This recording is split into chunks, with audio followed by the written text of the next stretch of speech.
Chapter 2: Self Knowledge of Life, Death, and Existence. Objects and Subject. In general, we move around objects and accumulate knowledge of objects. However, we are totally unaware of the subject that cultivates knowledge of objects. Knowledge of objects is perceived by external means, but who really conceives this knowledge? That is our inner being. We absolutely don't perceive our inner being and know it. This is, in fact, a deep, unknown, complex, mysterious mystery of existence. This is conceived by our mind in the presence of consciousness. This is conceived by the internal self. Internal self. The question arises, what is this internal self? To perceive this internal self is a mysterious mystery of the unknown. Knowing the inner self is basically self knowledge, that is, knowing body, mind, and consciousness. It is self realization. It is like touching and feeling one's own right arm with the right hand. It is practically impossible. So, is the knowledge of the self? However, there are indirect means that assist us to perceive. Mankind has moved around this question for centuries, but we are still at the crossroads only without any outcome. It is like understanding and perceiving subject by subject or self by self through self. That is why it is a mysterious query and it remains unresolved to this day. Our consciousness. This is a vast existence. There are all types of complex turmoil in this unlimited existence. We can witness this existence through our consciousness when our mind is absolutely calm and silent, without any trace of thought in it. At this instant, our breath is automatically suspended. There is no turmoil of breath of any kind. Then only are we face to face with ourself. That is consciousness. Human beings are basically consciousness. We come into this existence when consciousness establishes in us. We leave our body just after consciousness ceases to exist in us. Under these conditions of no breath and no turmoil of any type, our mirror of consciousness is without any foreign image. Only it can witness itself in the light of the self.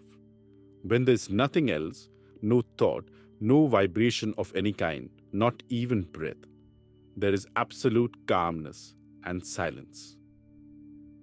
At this point, only the self is there to witness the self-consciousness. We are with the self, that is consciousness.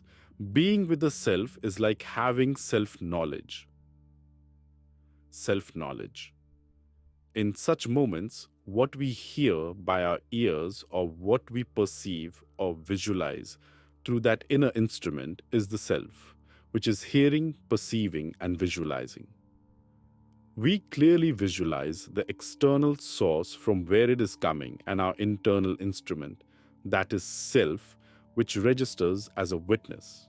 This instrument is our consciousness, that is we ourselves. If one practices this a couple of times, then he can be with the self-internal instrument, that is his core consciousness. This self-internal instrument of knowing child witnessing is the self-knowledge. Mergence with cosmic consciousness.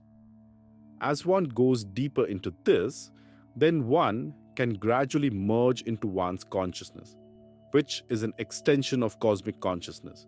Thus, he becomes one with existence through cosmic consciousness, which is infinitely spread all around us. If one continues to merge into this cosmic consciousness and has sufficient practice to be inside it, then more and more he can be with existence through his deep manifested consciousness.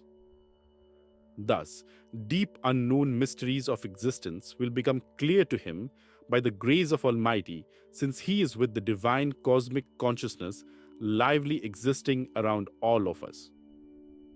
Mystery of life and death. Being in cosmic consciousness and becoming one with it. Unknown.